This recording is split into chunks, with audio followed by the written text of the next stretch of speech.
ایک ہوتا ہے غلط کام نہ کرنا،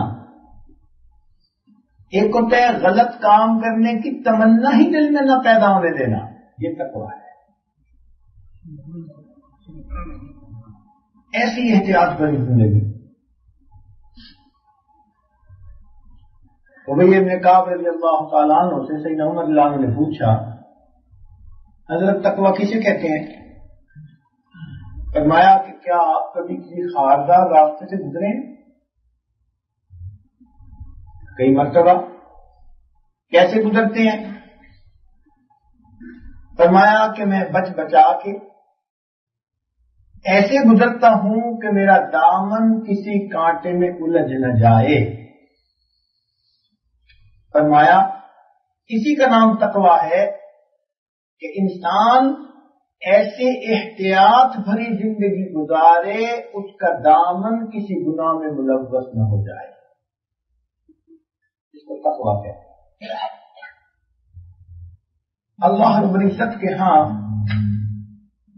سب سے زیادہ معزز مکرم وہ انسان ہے جو زیادہ متقی ہے۔ ہر چیز کا ایک پیمانہ ہوتا ہے۔ اللہ تعالی کے ہاں کون کتنا عزت والا ہے، اس کو ناپنے کا پیمانہ تقویٰ کہلاتا ہے۔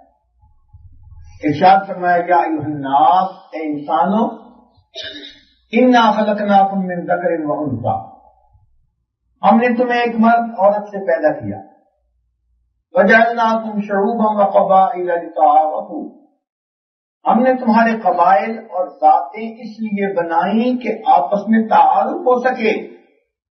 ان اکرمکم عند اللہ اتقاکم، بے شک تم میں سب سے زیادہ اللہ رب العزت کے ہاں عزت والا وہی ہے جو تم میں سے زیادہ متقی ہے۔ اتقا کا لفظ استعمال کر، زیادہ متقی، تقویٰ کے درجات ہیں۔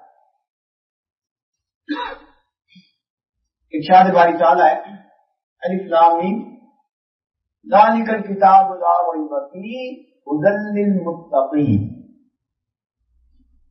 یہ کتاب ہے جس میں کوئی شک نہیں، یہ ہدایت ہے متقی لوگوں کے لیے۔ یہاں پر طلباء اکثر سوال پوچھتے ہیں کہ اگر اس کتاب میں متقیوں کو ہدایت دینی ہے تو فاسق اور فاجر لوگوں کا کیا بنے گا؟ تو مفسرین نے اس کا جواب لکھا کہ تقویٰ کے مدارج ہیں۔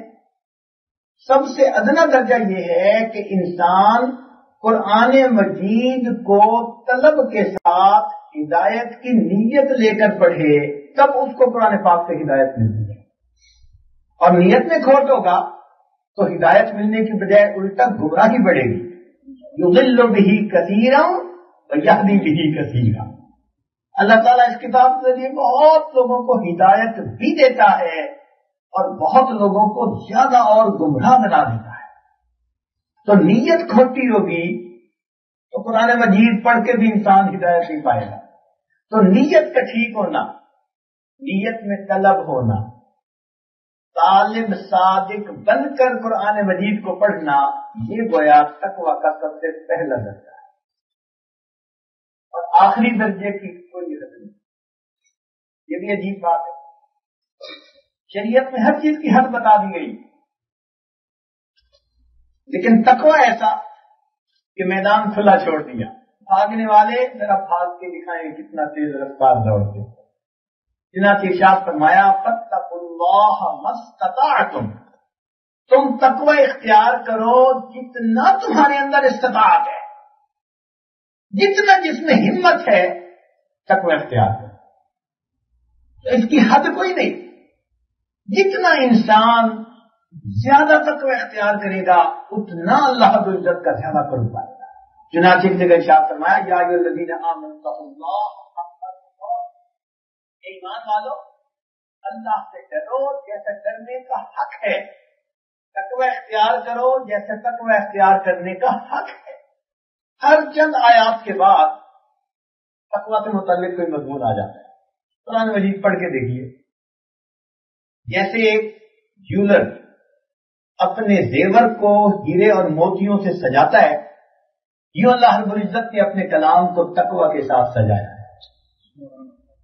ہر دوسرے تیسرے صفحے پر، آدھے صفحے پر، چند آیتوں کے بعد آپ کو تقوی. یہ ایسا اللہ رب العزت کو محبوب تو چاہتے ہیں کہ ہم تقوی والی زندگی گزاریں.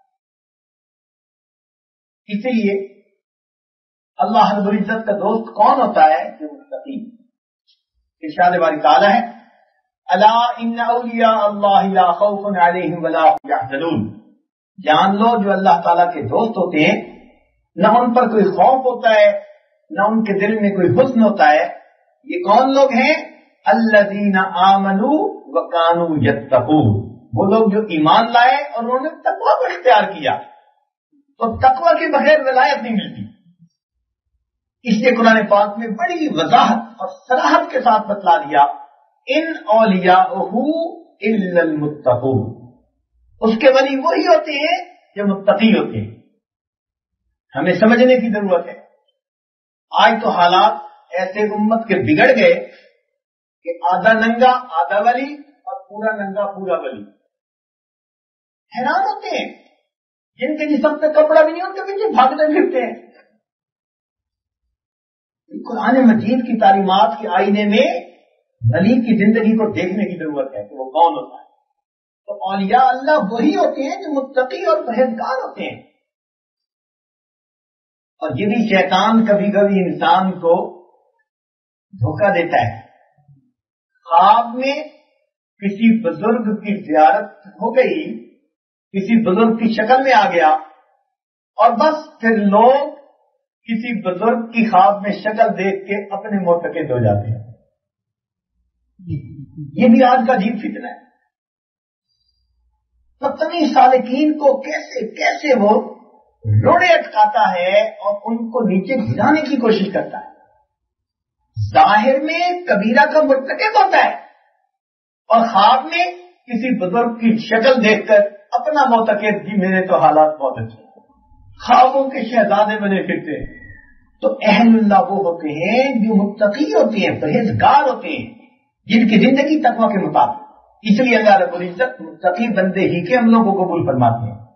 چنانچہ ارشاد فرمایا انما یتقبل اللہ من المتقین. بے شک اللہ تعالیٰ متقیوں ہی کے اعمال کو قبول فرماتا ہے. تو تقوی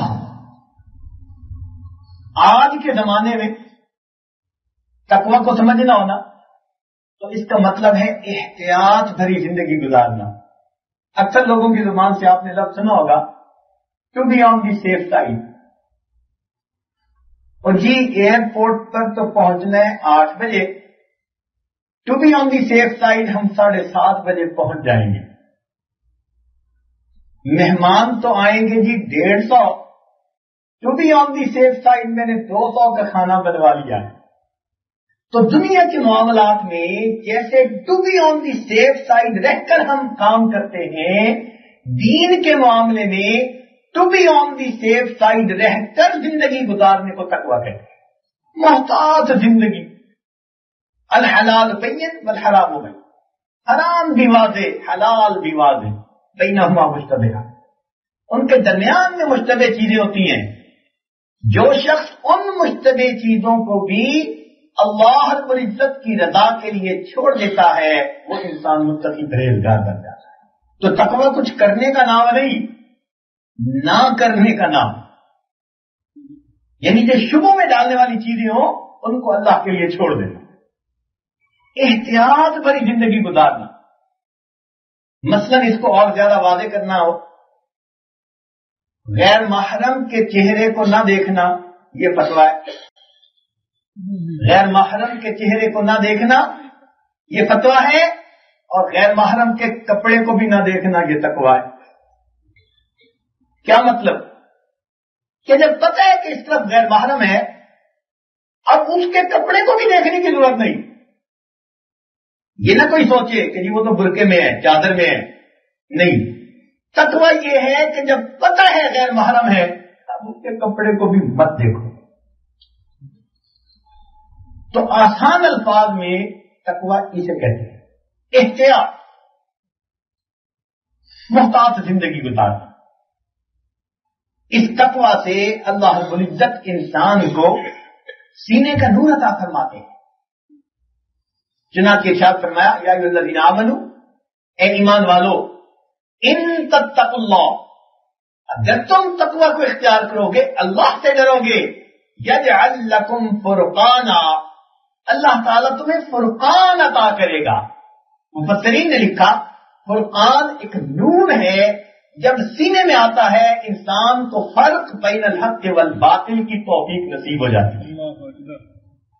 تو تقوی سے سینہ نور سے بھرتا ہے، قوت فارقہ نصیب ہو جاتی ہے. دل بتاتا ہے کہ یہ تمہارے لیے خطرے والی بات ہے.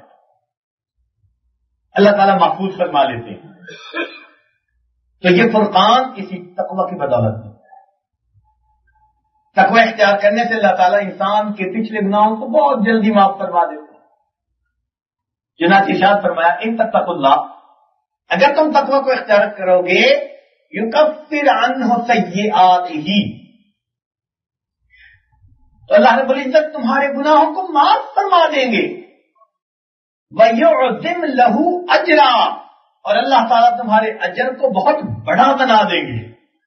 چنانچہ حدیث پاک میں آتا ہے متقی آدمی کی 2 رکعت غیر متقی آدمی کی 1000 رکعت پر زیادہ فضیلت رکھا کرتی ہے.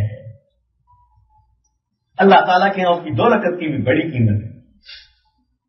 دیکھیے 1 من سونا وزن 1 من، 1 من لوہا اس کا بھی وزن 1 من.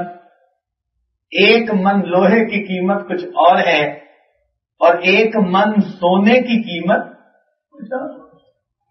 تو اگر کس کو فجور والی زندگی ہوگی، نماز پڑھے گا، لوہے کا بھاؤ لگا دیں گے. اور اگر متقی پرہیزگار ہوگا اور پھر نماز پڑھے گا، اللہ رب العزت اس پر سونے کا بھاؤ لگا دے. نماز اس نے بھی پڑھی، نماز اس نے بھی پڑھی، وہ بھی 1 من، وہ بھی 1 من، قیمت کا فرق. تو متقی بندے کے عملوں کو اللہ تعالی زیادہ اجر کے ساتھ قبول فرماتے ہیں. وَيُعْظِمْ لَهُ أَجْرًا،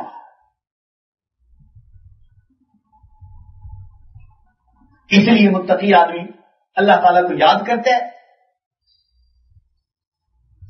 اللہ تعالیٰ اس کو شیطان سے بچا لیتے ہیں.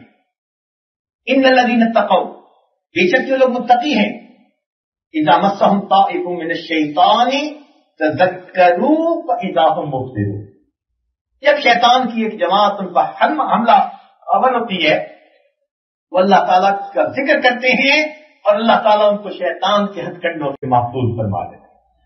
تو متقی بندہ اللہ تعالیٰ کی حفاظت میں آ جاتا ہے، اس پر اللہ رب العزت کی رحمتوں کا سایہ ہوتا ہے. اللہ تعالیٰ اس کی پشت پناہی فرماتے ہیں. اس لیے ارشاد فرمایا واللہ ولی المتقین، اللہ تعالیٰ متقیوں کا دوست ہے، متقیوں کا دوست ہے. متقیوں کے رزق میں اللہ تعالیٰ برکتیں دیتا ہے، ایسی طرح سے رزق دیتا ہے جس کو ان کو وہم و گمان ہی نہیں ہوتا. ارشاد فرمایا وَمَن يَتَّقِ اللَّهَ يَجْعَلْ وَمَن يَتَّقِ اللَّهَ يَجْعَلْ لَهُ مَخْرَجًا، جو اللہ تعالیٰ سے ڈرتا ہے، تقوی اختیار کرتا ہے، اللہ تعالیٰ اس کے لیے مخرج بنا دیتے ہیں. نکلنے کا راستہ، پریشانیوں سے، مصیبتوں سے، ہر قسم کے برے حالات سے نکلنے کا راستہ بنا دیتے ہیں. وَيَرْزُقُهُ مِنْ حَيْثُ لَا يَحْتَسِبُ، اور اللہ تعالیٰ اس کو ایسی طرف سے رزق دیتے ہیں جہاں سے اس کو گمان بھی نہیں ہوتا. دیکھیے رزق کی بات ذرا سمجھنے کے لیے آسان سی مثال، کسی نے اگر مرغیاں پالی ہوئی ہو نا، کچھ لوگ شوق کرتے ہیں گھروں میں، تو اس کو دانہ ڈالنے کے 2 طریقے. ایک تو یہ ہوتا ہے کہ مالک کبھی ہاتھ میں گندم کے دانے لے کے یا رائی کے دانے لے کے یوں بکھیر دیتا ہے، تو وہ مرغی سارا دن ان دانوں کو چگتی پھرتی ہے، ایک ایک دانہ چگتی پھرتی ہے. اور کبھی کبھی کسی برتن میں وہ دانے بھر کے اس کے سامنے ہی رکھ دیتے ہیں، ایک ہی جگہ اس کو سب کچھ مل جاتا ہے. دونوں انداز ہے. جو انسان تقوی اختیار کرے گا اللہ رب العزت اس کا رزق جیسے برتن میں ڈال کر کوئی رکھ دیتا ہے یوں آسانی سے عطا فرمائیں گے. اور اگر نہیں اختیار کرے گا تو پھر بیچارہ صبح سے لے کے شام تک دھکے کھاتا پھرے گا، جوتیاں چٹکاتا پھرے گا.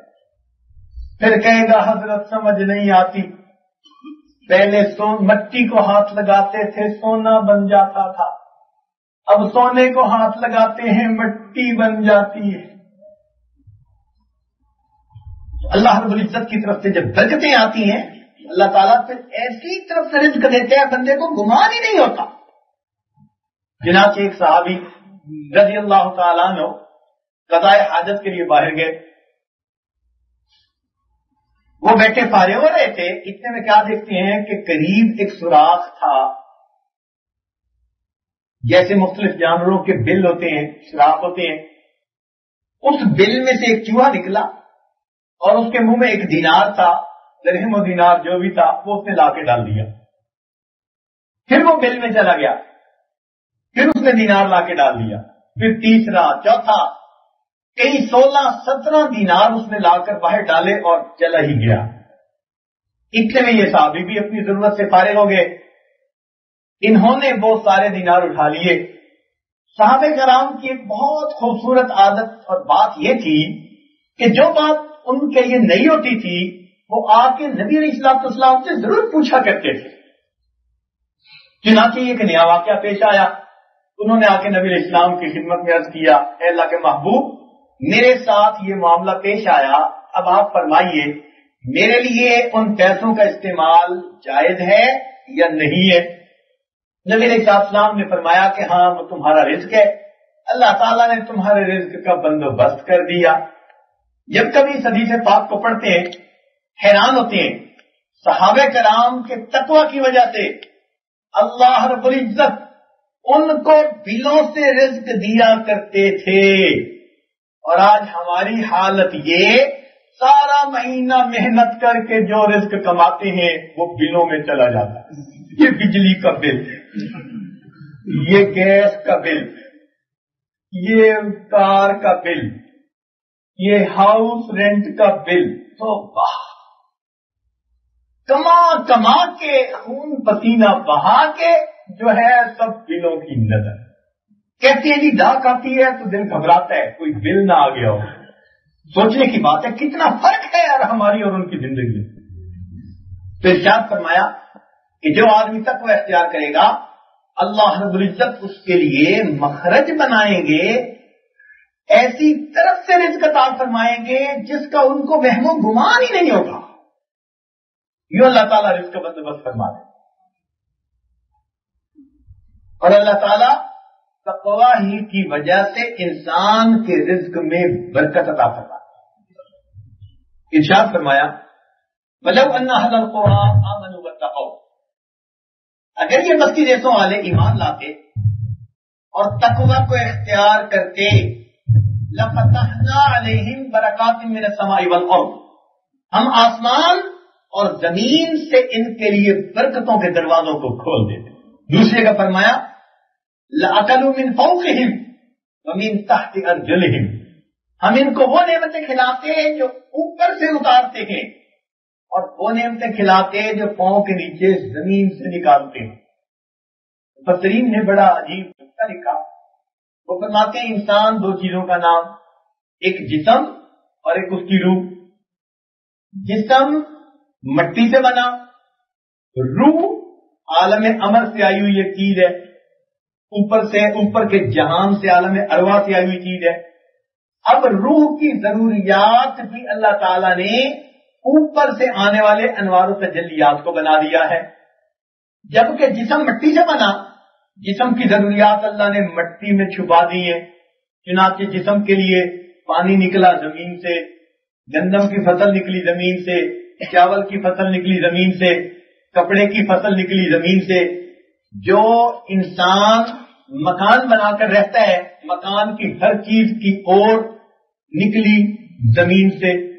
انسان کی سب جسم کی ضرورتوں کو اللہ نے زمین سے پورا کر دیا، مٹی سے جو بنا تھا. تو فرمایا اگر تم کتاب پر عمل کرو گے لَأَكَلُوا مِن فَوْقِهِمْ وَمِن تَحْتِ أَرْجُلِهِمْ، ہم ان کو وہ نعمتیں کھلاتے جو اوپر سے انوار و برکات اتارتے ہیں، ان کے لیے روحانی غذا بنتی، اور وہ نعمتیں کھلاتے جو زمین سے پاؤں کے نیچے سے نکالتے ہیں تاکہ ان کے لیے جسمانی غذا بنتا. تو نیکی اور تقوی کے ذریعے اللہ تعالیٰ انسان کو جسمانی روحانی ہر طرح کا رزق عطا فرماتے ہیں، اس پر رحمتوں کی بارش ہوتی ہے، اور اس کو اللہ تعالیٰ پھر دنیا کے معاملات بھی اس کے لیے آسان فرما دیتے ہیں. اللہ تعالیٰ کی مدد ہوتی ہے اس بندے کے ساتھ. اور جب انسان گناہوں بھری زندگی گزارتا ہے پھر اللہ تعالیٰ ذرا اس کے شکنجے کو کس دیتے ہیں. شکنجا کسنے کا یہ مطلب نہیں ہوتا کہ بھئی اس کے پلے پیسہ نہیں ہوتا، نہ، کئی مرتبہ لاکھوں پتی ہوتا ہے، لیکن اتنا پریشان جیسے کسی نے کسا ہوا ہو بیچارے کو. مطلب ہے 2 پروجیکٹ کام کر رہے ہیں اور تیسرا پروجیکٹ کھولنا ہے اور پریشان، یوں دیکھنے میں کروڑوں پتی مگر پریشان. ایک مرتبہ ایک صاحب نے رات کے 3 بجے فون کیا، دعا کے لیے جی فون کیا ہے، بہت پریشان ہوں. خیر تو ہے، اس وقت عام طور پر عادت تو نہیں ہوتی رات کے 3 بجے فون کرنا کہ جی ہاں بس میں نے ایک نیا پروجیکٹ صبح کھولنے ہیں، شیئر کھلنے ہیں، پتہ نہیں کیا کھلتے ہیں، میری عزت کا سوال ہے. اب اس بندے کے پاس اتنا پیسہ خود کہا کرتا ہے کہ اگر میں معلوم کرنا چاہوں تو مجھے 1 مہینہ چاہیے تاکہ میرے اکاؤنٹ برانچ کے بندے تمام جگہوں سے معلوم کر کے بتائیں کہ میری یعنی میرے پاس کتنی اماؤنٹ اور کتنی رقم موجود ہے. لیکن پریشان اتنا کہ جی میری عزت کا سوال ہے. تو اللہ تعالیٰ سب کچھ ہونے کے باوجود پریشان کر دیتے ہیں. اور متقی آدمی کو اللہ رب العزت بھلے کھانے کو کچھ بھی نہ ہو دل کا سکون عطا فرماتا ہے. اس لیے ارشاد فرمایا وَضَرَبَ اللَّهُ مَثَلًا قَرْيَةً، اور اللہ مثال بیان فرما دیتا ہے ایسی بستی والوں کی كَانَتْ آمِنَةً مُطْمَئِنَّةً، ان کے پاس امن بھی تھا، اطمینان بھی تھا. امن سے مراد نہ باہر کے دشمن کا ڈر، اور اطمینان سے مراد نہ کوئی اندر کا غم، نہ اندر کا غم نہ باہر کا ڈر. یَأْتِیہَا رِزْقُهَا رَغَدًا مِنْ كُلِّ مَکَانٍ، چاروں طرف سے ان پر رزق کی بہتات تھی. وَكَفَرَتْ بِأَنْعُمِ اللَّهِ، انہوں نے اللہ کی نعمتوں کی ناقدری کی.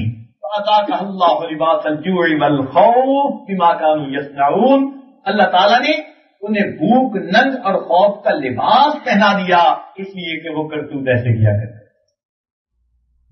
اللہ رب العزت سے بندے سے ناراض ہو جاتے ہیں. تقوی اختیار کرنے سے اللہ رب العزت رزق میں برکتیں عطا فرما دیں. تو یہ بڑی نعمت ہے کہ ہم تقوی کو اختیار کریں اور اس کی وجہ سے اللہ تعالیٰ گناہوں کو معاف فرمائے، سینوں کو روشن فرما دے، اپنی مدد شامل حال فرما دے، اعمال کا اجر بڑھائیں، اور اللہ رب العزت ہمیں اپنے غیبی خزانوں سے رزق عطا فرمائے. اور یہی چیز مطلوب ہے. اس لیے ہمارے مشائخ، ہمارے اکابرین بہت تقوی اور پرہیزگاری کی زندگی گزارتے تھے. شریعت کے معاملے میں بہت احتیاط فرماتے تھے. اتنی احتیاط سیدنا صدیق اکبر رضی اللہ تعالیٰ عنہ ایک مرتبہ بہت بھوک تھی لگی ہوئی اور غلام کے پاس کوئی کھانے کی چیز تھی، اس نے پیش کر دی. اب بھوک میں بندے کو ویسے ہی احتیاط ہوتی ہے کھانے کی، تو جب اس نے پیش کر دی تو آپ نے اعتماد کرتے ہوئے کہ بھئی غلام ہے، جانتا سمجھتا ہے، کھا لی. جب کھا لی تو اس نے بعد میں بتایا کہ جناب میں تو زمانہ جاہلیت میں کسی بستی والوں پر گیا تھا اور کوئی عمل ٹونا جادو کیا تھا، تو ان لوگوں نے اس کی وجہ سے مجھے کچھ دیا، یہ تو اس کی کمائی. سیدنا صدیق اکبر نے سنا تو انہوں نے اسی وقت اپنے حلق میں انگلی ڈال دی. بار بار ڈالتے رہے، بڑی تکلیف ہوئی، تاہم بالآخر الٹی آئی اور جو کچھ کھایا تھا سب باہر نکل گیا. کسی نے کہا جی آپ نے اتنی تکلیف اٹھا کے اس کھانے کو باہر نکال دیا. ارشاد فرمایا اگر مجھے یہ یقین ہوتا کہ میرے سانس نکلنے کے ساتھ یہ کھانا نکلے گا پھر بھی کھانے کو میں جسم سے نکال کے رہتا. اس امت میں جو متقیوں کے سردار ہیں وہ سیدنا صدیق اکبر رضی اللہ تعالی. تقویٰ اگر کسی نے سیکھنا ہو تو سیدنا صدیق اکبر کی زندگی کو دیکھیں. اللہ اس لیے اللہ رب العزت نے ان کے بارے میں فرمایا وَسَيُجَنَّبُهَا الْأَتْقَى. اتقا کا لفظ سیدنا صدیق اکبر کے لیے پروردگار نے استعمال فرمایا. اور جو اتقا ہوتا ہے وہ اکرم بھی ہوا کرتا ہے. اس لیے سیدنا صدیق اکبر اس امت میں سب سے زیادہ اکرم ہے. ایسی تقویٰ بھری زندگی. اسی طرح اور اکابرین کی زندگی بہت احتیاط بھری. سیدنا امام اعظم ابو حنیفہ رحمۃ اللہ علیہ ابتدائی جوانی میں کپڑے کی تجارت کیا کرتے تھے. علماء نے لکھا ہے کہ اس امت میں اگر کسی نے تقویٰ سیکھنا ہے تو سیدنا صدیق اکبر کی زندگی سے سیکھے. اور اس امت میں کسی نے تجارت سیکھنی ہے تو امام اعظم ابو حنیفہ کی زندگی سے سیکھے. ایسی تجارت تھی.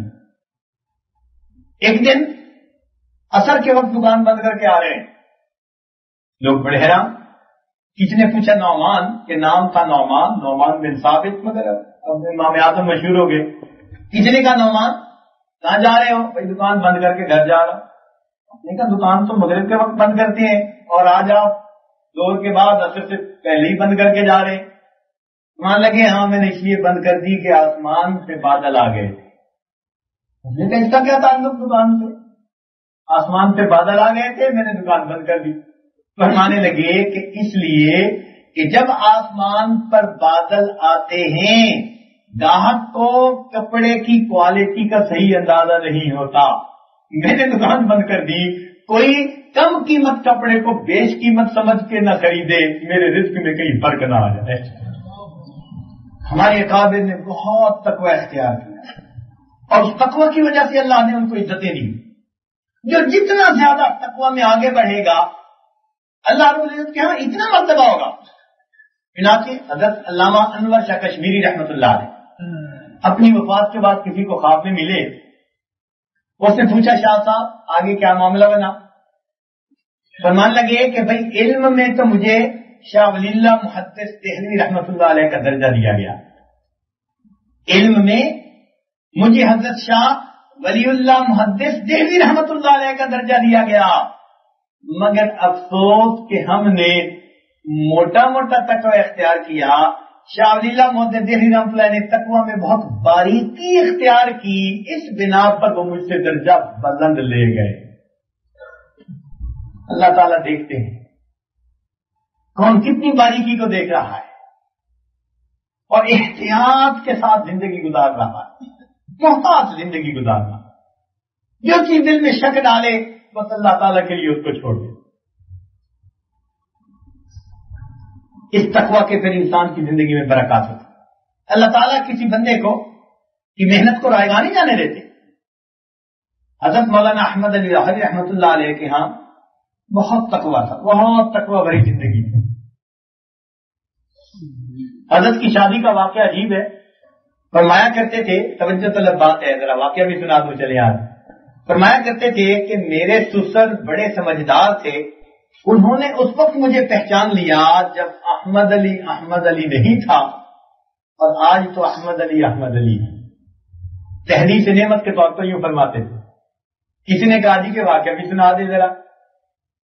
فرمانے لگے کہ میں ان دنوں شیخ ہند رحمۃ اللہ علیہ کے پاس بخاری شریف پڑھتا تھا. ان دنوں کی بات. میرے سسر کو گھر سے اطلاع ملی کہ بیٹی گھر میں جوان ہے. اب اس کے لیے کوئی مناسب رشتے کا فیصلہ ہو جائے. تو میرے سسر مدارس کے دورے پر نکلے. چنانچہ پنجاب کے سارے مدارس کے طلباء کو دیکھتے دیکھتے باللہ کے دارالعلوم دیوبند پہنچے. فرماتے ہیں میرے اوپر ان کی نظر پڑی تو نظر ٹک گئی. حضرت شیخ ہند رحمۃ اللہ علیہ سے پوچھا کہ یہ بچہ کون ہے؟ انہوں نے کہا سکھ خاندان سے ہے اور مسلمان ہوا تو خاندان والوں نے اس سے قطع تعلقی کر لی، اب اس کا کوئی بھی نہیں، بس یہاں پڑھتا ہے اور اب بخاری شریف کا طالب علم ہے۔ فرمان لگے کہ ان سے پوچھیں اگر یہ راضی ہو تو میں بیٹی سے اجازت لے کے آیا ہوں، یہاں پر ہم اس بچے کا نکاح کر دیں گے۔ حضرت شیخ علیہ رحمۃ اللہ نے فرمایا بہت اچھا۔ چنانچہ درس کے بعد انہوں نے پوچھا کہ آپ نکاح کروانا چاہیں گے، شادی کروانا چاہیں گے؟ فرماتے میں نے عرض کیا کہ حضرت میرا تو کوئی اب رشتہ دار بھی نہیں رہا، کون مجھے اپنی بیٹی دے گا، اور اگر میرے لیے اس سنت پر عمل کا موقع ہو تو میں ضرور عمل کروں گا۔ میرے سسر صاحب نے فرمایا کہ اچھا کل ہم عصر کے بعد نکاح کریں گے۔ کہتے ہیں کہ میں واپس اپنے کمرے میں آ گیا اور میں نے طلباء کو بتا دیا۔ اب طلباء ماشاءاللہ سارے ہی منطقی ہوتے ہیں، عیسیٰ غوجی سے کام شروع کر کے کہاں تک پڑھتے ہیں۔ اب آگے جی کچھ مبارکباد دینے والے، ان میں سے ایک نے کہا کہ میاں یہ جو تمہارے کپڑے ہیں نا یہ بہت میلے ہیں، تو ایسا کرنا کہ کل کوئی اور نیا اچھا جوڑا پہن لینا۔ میں نے کہا بھائی میرے پاس تو یہی جوڑا ہے، دوسرا ہے ہی نہیں۔ اس نے کہا اچھا میں آپ کو مستعار دے دوں گا۔ میں نے کہا بھائی نہیں، میری عزت نفس گوارا نہیں کرتی کہ میں ادھار کے کپڑے پہنوں، میری طبیعت ہے نہیں، میں پسند کرتا، میں تو یہی پہنوں گا۔ جب میں نے کہا کہ میں ادھار کے کپڑے نہیں پہنوں گا تو ان میں سے ایک منطقی بولا، کہنے لگا بھائی ادھار کے کپڑے نہیں پہننے تو ان کپڑوں کو دھو کے دوبارہ تو پہن سکتے ہیں نا؟ میں نے کہا ہاں پہن سکتا ہوں۔ کہنے لگا اچھا پھر صبح پھر دھو لینا اور دھو کے پہن لینا۔ حضرت سمان لگے کہ میری بدبختی، میں نے اس کا مشورہ قبول کر لیا۔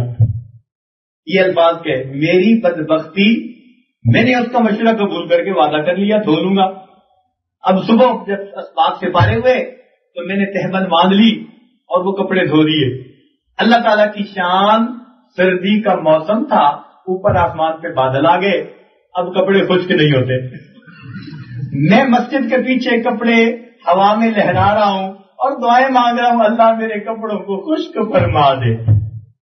اور ادھر سے عصر کی نماز کا وقت ہو گیا۔ جب عصر کی اذان ہو گئی تو مجبوراً مجھے گیلے کپڑے پہن کے سردیوں کے موسم میں مسجد میں آنا پڑا۔ اب اور تماشا بنا کہ دولہا میاں نے سردیوں میں گیلے کپڑے پہنے ہوئے ہیں۔ فرماتے ہیں کہ میرے سسر کو اللہ نے کیا سونے کا دل دیا تھا، انہوں نے بھی دیکھا کل یہی کپڑے تھے، میلے تھے، آج وہی کپڑے ہیں، گیلے ہیں، مگر ان کی تو ان چیزوں پہ نظر ہی نہیں تھی، وہ تو کسی اور چیز کو دیکھ رہے تھے۔ بالآخر انہوں نے نکاح پڑھا دیا۔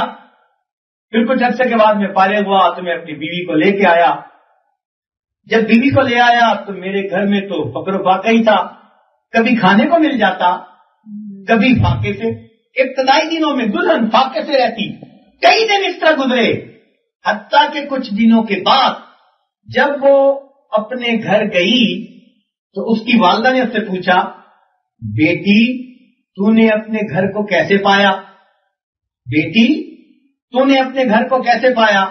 فرمانے لگے میری بیوی اتنی تقیہ نقیہ توقع رکھنے والی تھی، اس کی نظر میرے ظاہری اسباب پر نہیں تھی بلکہ میرے اعمال، میرے تقوی، میری اتباع سنت پر تھی۔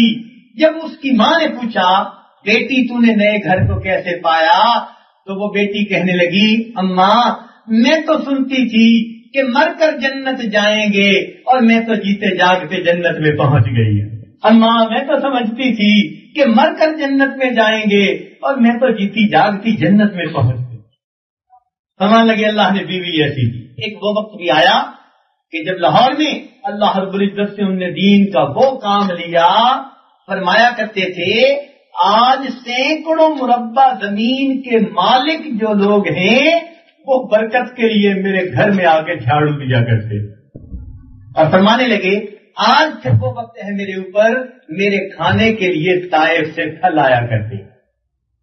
تو تقوی کے ذریعے دیکھو کہاں ابتدا وہ تھی کہ کوئی اپنا نہیں تھا اور کوئی مال پیسہ ہاتھ میں نہیں تھا، اس تقوی کی وجہ سے اللہ نے پھر اس مقام پر پہنچایا کہ جہاں ان کے کھانے کے لیے طائف سے پھل آیا کرتے تھے. یہ اللہ رب العزت متقی لوگوں کے رزق میں برکتیں عطا فرما دیتا ہے. ایسی طرف سے رزق دیتا ہے جس کا ان کو وہم و گمان ہی نہیں ہوتا. تو ہماری پریشانیوں کا حل یہی کہ ہم تقوی اختیار کریں, احتیاط بھری تقوی بھری زندگی. اسی تقوی کے نہ ہونے کی وجہ سے دعائیں قبول نہیں ہوتی. چنانچہ حدیث پاک میں فرمایا گیا کہ ایک آدمی سفر سے آیا ہے اور درد ہے اس کے سر کے بالوں پر, اور غلاف کعبہ کو اس نے پکڑ لیا ہوا ہے اور کہتے ہیں یا رب پکار رہا ہے اور رو رہا ہے, لیکن اس کا لباس حرام کا, اس کا کھانا حرام کا. پھر بھلا ایسی حالت میں اس کی دعائیں کیسے قبول کی جا سکتی؟ آج ہم یہ تو کہتے ہیں کہ دعائیں قبول نہیں ہوتی. کبھی اس پر بھی غور کیا کہ وجوہات کیا ہیں جس کی وجہ سے دعائیں قبول نہیں ہوتی؟ وہ ہماری اپنی بے احتیاطیاں ہوتی ہیں. تو ہم تقوی بھری زندگی گزاریں گے, پروردگار عالم رزق میں بھی برکتیں عطا فرمائیں گے, دعاؤں کو بھی قبول فرمائیں. تقوی بھری زندگی گزارنا قرآن مجید کی ایک سورت ہے جس میں اس تقوی کے بارے میں عجیب مضمون ہے. اس کو اللہ رب العزت نے احسن القصص فرمایا, قصوں میں سے بہترین قصہ. اب عجیب بات ہے نا کہ پروردگار عالم جس کو کہیں نحن نقص علیک احسن القصص, بہترین قصہ, تو بھائی اس میں ہمارے لیے سوچ بوجھ کی باتیں ہیں, نصیحت کی باتیں ہیں, سبق آمیز باتیں ہیں جو اللہ تعالیٰ ہمیں سمجھانا چاہتے ہیں. نوجوانوں کا مجمع کیونکہ یہ آج اپنے سامنے دیکھ رہا ہے, اس لیے اس سورت کے اس مضمون کو ذرا آج کی محفل میں کھول دینا فائدے کا سبب بن جائے گا. حضرت یوسف علیہ السلام نے خواب دیکھا 11 ستارے, چاند اور سورج ان کو سجدہ کر رہے ہیں.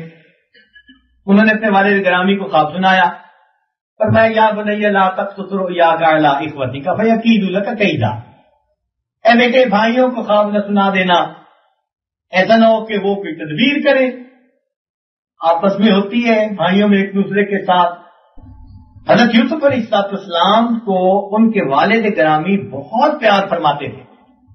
اب دوسرے بھائیوں نے یہ سوچا بھائی ہم تعداد میں زیادہ, لیکن جو محبت کی نظر اس پر اٹھتی ہے وہ ہم محسوس نہیں کرتے. اب اس کا حل یہ ہے کہ یوسف سے جان چھڑاؤ. چنانچہ اس صورت میں 2 جماعتوں کا تذکرہ. ایک جماعت حضرت یوسف علیہ السلام کے بھائیوں کی جو کہتے تھے نحن عصبہ, ہم بڑا گروپ ہیں, اور دوسری جماعت حضرت یوسف علیہ السلام, وہ دیکھنے میں فرد واحد ہیں مگر جماعت پر بھاری ہے.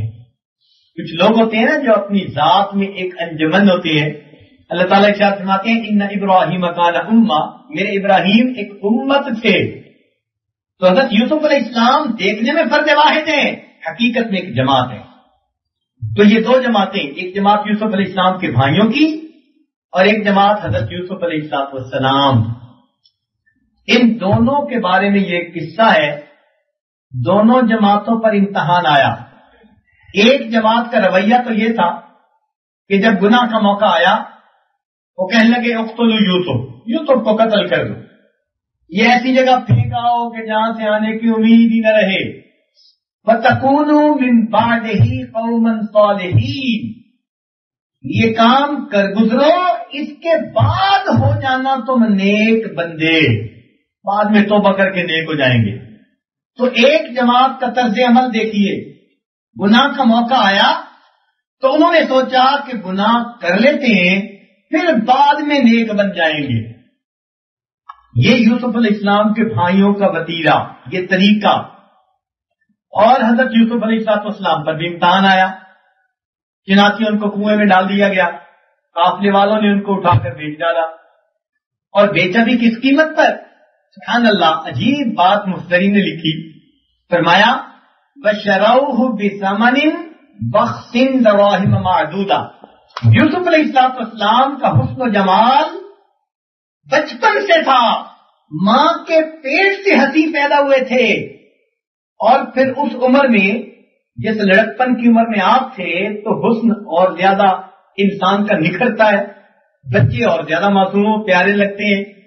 تو حضرت یوسف علیہ السلام تو اپنی مثال آپ تھے، حسن و جمال میں اپنی مثال آپ تھے، مگر ان کی قیمت کتنی لگ رہی ہے؟ قرآن مجید میں فرمایا وَشَرَوْهُ بِثَمَنٍ بَخْسٍ دَرَاهِمَ مَعْدُودَةٍ، اور اس کو بیچا انہوں نے چند کھوٹے سکوں کے بدلے میں. تو قیمت لگی چند کھوٹے سکے.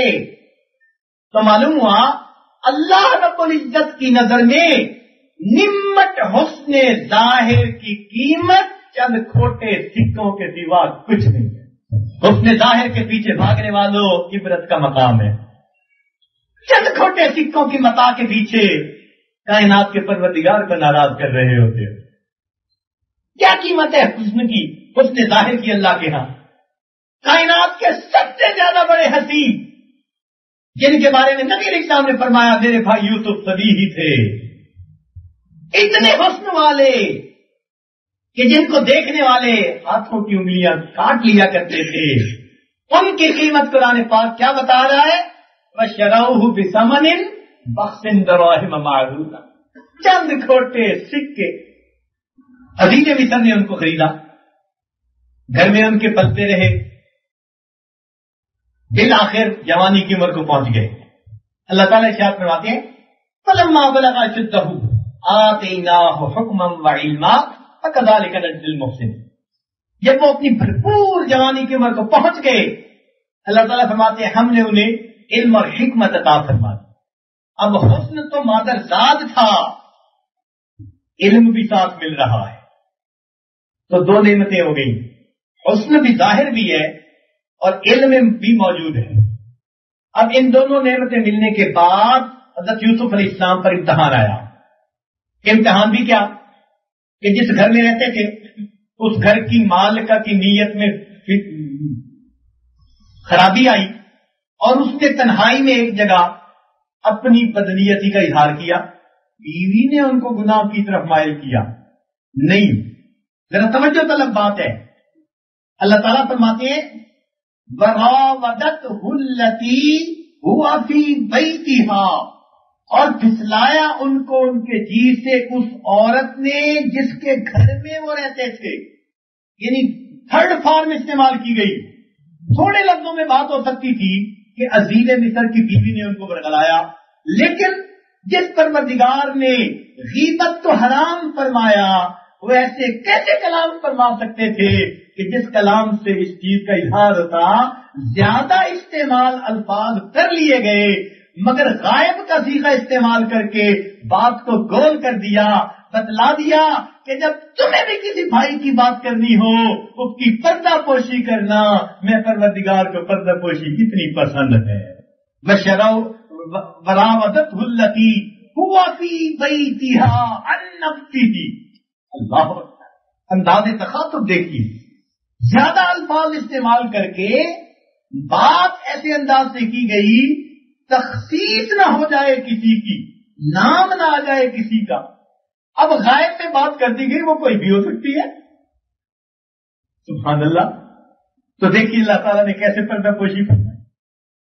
اور دیکھیے بھائی یہ جو مصیبت بندے پہ آتی ہے نا یہ آنکھوں ہی کی وجہ سے آتی ہے. اگر زلیخا یوسف علیہ السلام کی طرف نہ دیکھتی تو اس مصیبت میں گرفتار ہوتی کبھی نہ ہوتی. تو یہ جو مصیبتیں آتی ہیں نا نوجوانوں، یہ آنکھوں ہی کی وجہ سے آتی ہے. آنکھوں پہ کنٹرول کی ضرورت ہے اور آج یہ کام سب سے مشکل ان کو نظر آتا ہے. کہتے ہیں جی آنکھوں پہ کنٹرول ہی نہیں. جب آنکھیں قابو میں نہیں تو یاد رکھنا دل قابو میں نہیں ہوگا، اور جب دل قابو میں نہیں ہوگا تو پھر یاد رکھنا انسان کی شرمگاہ بھی قابو میں نہیں ہوگی. امام ربانی مجدد ثانی رحمۃ اللہ علیہ نے یہ بات لکھی ہے. وہ فرماتے ہیں کہ جس کی آنکھیں قابو میں نہیں اس کا دل قابو میں نہیں، اور جس کا دل قابو میں نہیں اس کی شرمگاہ قابو میں نہیں. تو آنکھوں پہ قابو پانا تاکہ عزت و ناموس کی حفاظت ہو سکے. اور یہاں سے ایک اور نقطہ بھی ساتھ ساتھ عرض کرتے چلیں. نوجوان سامنے ہیں، بعض نوجوان آج کل